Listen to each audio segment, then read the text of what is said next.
My name is Mary Matos. I am a research tech at the Center for Applied Genomics, working under Dr. Halkan Halkan-Arsen and Dr. Marina Bukai. And I am the one working on, thank you. And I am the one working on the mouse model and phenotyping the mouse model via behavioral studies. So some background and our experimental approach. As Dr. Bukai said, we received the mice from UC Davis. They were on a mixed background strain. Now, for behavior studies, it is very important for the mice to be on a single strain. It should not be on a mixed background strain. So what we decided to do to mitigate any possible gene interactions between CHAMP and other genes from the mixed background, we bred the CHAMP1 mouse line into the C57 black 6 background. This background strain is very good for behavior. It has shown in literature that it's one of the better backgrounds for behavior. So what we did is we did 4 generations into this background before starting any behavior studies. These litter sizes range from 5 to 10 mice per litter. It's usually 50% males, 50% females, with 25% of the mice being heterozygous for the CHAMP1 mutation. We have preliminary experiments that were performed on mice bred on the 4th generation, so about 95% into the C57 black 6 background strain. We start behavior around 8 to 10 weeks old. And here are the timeline of behaviors. So day 1 was elevated zero maze. Day 3 was open field. Day 5 to 7 was accelerating rotor rod. And day 9 is acoustic startle with pre-pulse inhibition. I will go through each of these behaviors in the coming slides and explain them more in depth. So, first one, elevated zero maze. It is a very common test for anxiety-related behaviors and fear behaviors. So what you do is, it is that circle platform right here. You place the mice in the closed left portion of the apparatus, and it is a 5-minute trial. So you literally just let them walk around the circle for 5 minutes, let them explore. Mice naturally like to spend more time inside the walled quadrants instead of the open quadrants because they are very naturally fearful animals. So when other papers did like anxiolytic treatments, the mice actually increased their time in the open spaces. For our CHAMP mice, we did not see any differences between the groups. They acted, as fearful as any mouse would act. Now, spontaneous open field activity. It is a commonly used test to show any hypo or hyperactivity in a mouse. So a lot of just walking, ambulatory behavior, and making sure that they're able to walk around in a normal manner. So they basically, you put the mouse inside of this chamber, and there's infrared beams that capture when the mouse is either walking in the center, is walking on the perimeters, or is rearing, which rearing is they put their little hind legs up and they're kind of just like looking around, exploring. The data that is shown when you get the results is measures of the distance that they traveled, their rearing bouts, like I said, and center activity, so how long they spend in the center of the chamber. As you can see here with these 3 results, all of the wild type and CHAMP mice seem to have similar ambulatory behaviors about exploration, which is a good sign because then we can do more complex behaviors, like I will show you next. Rotarod. Now, rotarod is a motor activity behavior.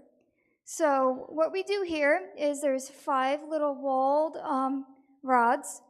We each place one mouse on the rod, and it accelerates from 4 to 40 RPM. Now, they receive 3 trials a day for 3 days. So what we're supposed to be watching for and seeing is their cadence. Are they able to stay on the rod without falling or rotating 360 degrees around the rod? So we measure the time to fall or grip is recorded as a measure of their coordination or their balance. So the initial cohort of mice that we had, weirdly enough, the heterozygous males and females, well, trend in females, show an increase in being able to stay on the rotarod, which we were thinking about. We're like, what if that maybe suggests a repetitive behavior? A lot of the time, a lot of papers, literature that we've seen, they, when a mouse, specifically in autistic models, or have an increase in latency to fail, it usually shows repetitive behaviors.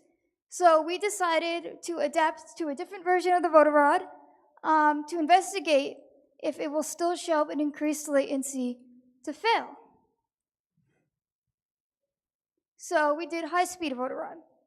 So high-speed rotarod is very similar. They receive 3 trials a day for 4 days now instead of 3 days. The first 2 days is the regular 4 to 40 RPM on the rod.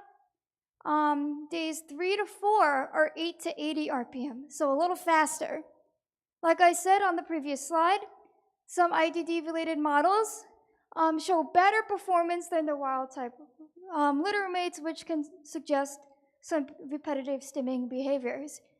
However, unfortunately, we ran a cohort of this, and they really didn't show any differences to fail among the groups.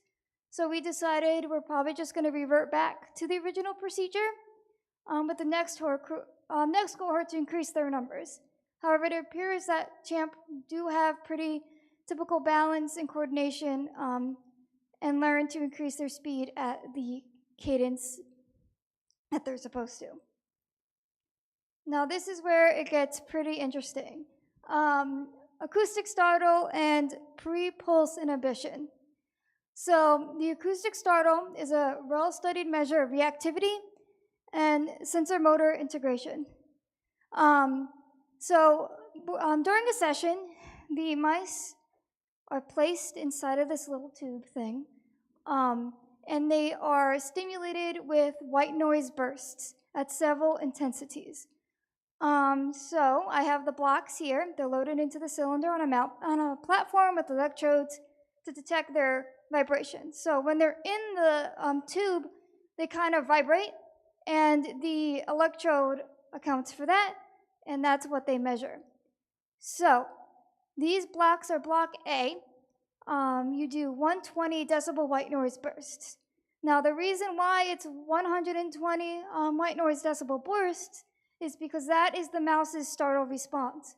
That is the decibel where the mouse will get scared. So that is the highest decibel that it will go to. Block B is randomized trials of no stimulus, so no white noise, 100 decibels, 110 decibels, and 120 decibel, which is the startle response, white noise bursts to generate an input-output curve. Now the input-output curve shows us that the mice are able to hear properly and are able to go on to block C, which would be pre-pulse inhibition. It's randomized trials of pre-pulse stimuli intensities. So there'll be no pre-pulse, 78, 81, and 87 white noise bursts that precede the 120 decibel startle evoking burst. I will go over in much more detail about pre-pulse inhibition because it's a little complicated to explain in a later slide. And block D is again a 6 times 120 decibel white noise burst to compare with block A to see if they're able to habituate to that startle response. So for our input-output curve and our habituation, the males knockouts show decreased responses to all the intensities, while females show typical responses. However, they're all able to hear properly all of the responses that are shown. We can see that they're able to hear the white noise bursts and that they're both are able to go on to pre-pulse inhibition. For habituation, it's pretty variable, but there was not really any differences among the groups. Now, pre-pulse inhibition. The way I describe pre-pulse inhibition is, you know how when something like a noise is just there forever and at some point you kind of just ignore it? That's kind of what pre-pulse inhibition is. The pre-pulse is kind of like that noise, where you want to ignore the noise. You're supposed to ignore the noise, and it's supposed to prep you for a higher order noise. So for this pre-pulse, what it's supposed to do is you have the pre-pulse, and then a couple milliseconds later, they end up getting the 120 decibel burst, and we record their startle response. If their sensomotor gating is intact, they are able to not react to the 120 decibel startle burst as much as they would if they had a deficit. Now, sensomotor gating is basically the ability to perceive that the pre-pulse is kind of like an indicator to the louder pulse, to the startle pulse. So as you can see here, we did it in randomized trials of 78, 81, and 87. The higher the pre-pulse, the higher their percent inhibition to be able to ignore the 120 startle burst is. That's how it should be with wild types. However, the heterozygous CHAMP mice, you can see they have a deficit in that. They are not connecting between the pre-pulse is the indicator to the 120 startle burst. So they have it seems to be that they have some sort of sensomotor gating deficit, which is very interesting because that gives us things to look at, some physiological things to actually look for. So this is the brain stem where you're able to see where the acoustic startle response is well characterized. So basically, and these are all of the circuitries and neurotransmitters that are related to acoustic startle and pre-pulse inhibition. Basically what happens is you get the white noise, the loud startle.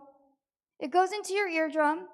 It goes through the trapezoid body, goes up to the giant PNC neuron, goes straight down the spine, and it goes into the motoneuron, and that's what characterizes the muscle movement of the vibration.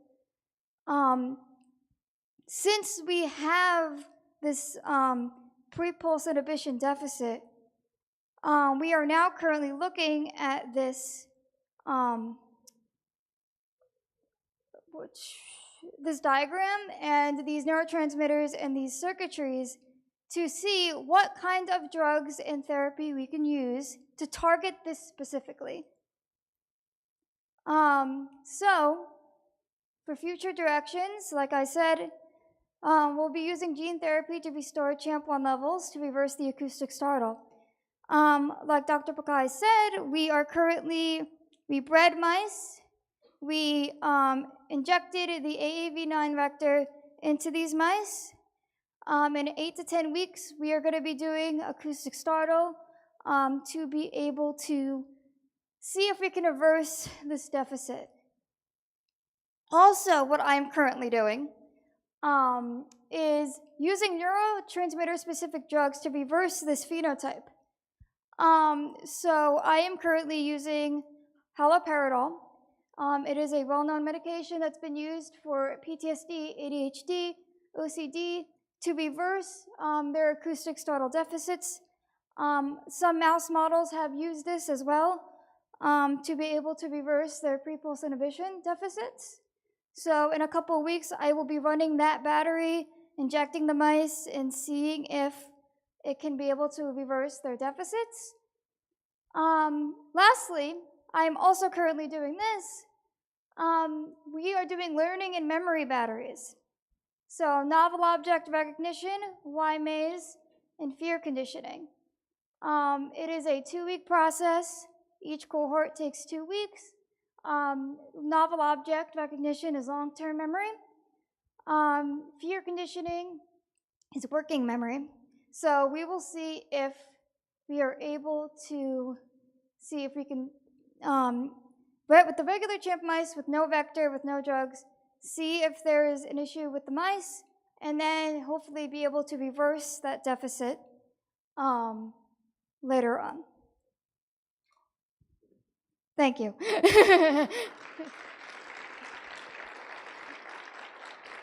Any question? Thank you very much. Any question?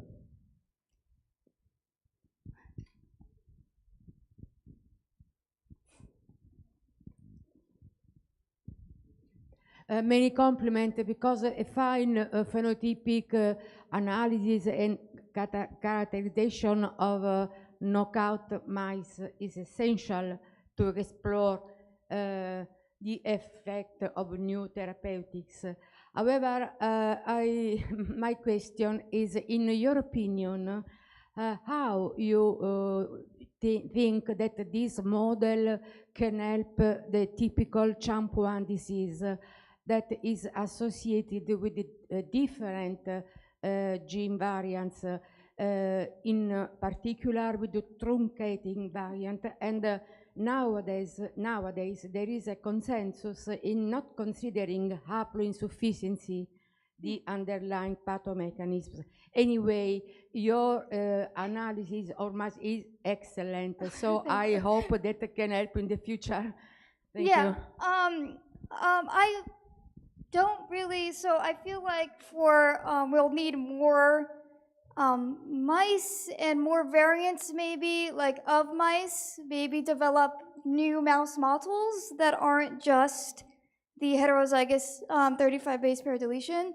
That could be really helpful, just so that we have more variants, because like you said, something might not help one mutation, but it can help another mutation, vice versa. So that would be very interesting. I don't know if, like you said, if the 35 base pair deletion would, show similar results compared to truncated or all of that. So we will have to see. Any other questions? So thank you very much again.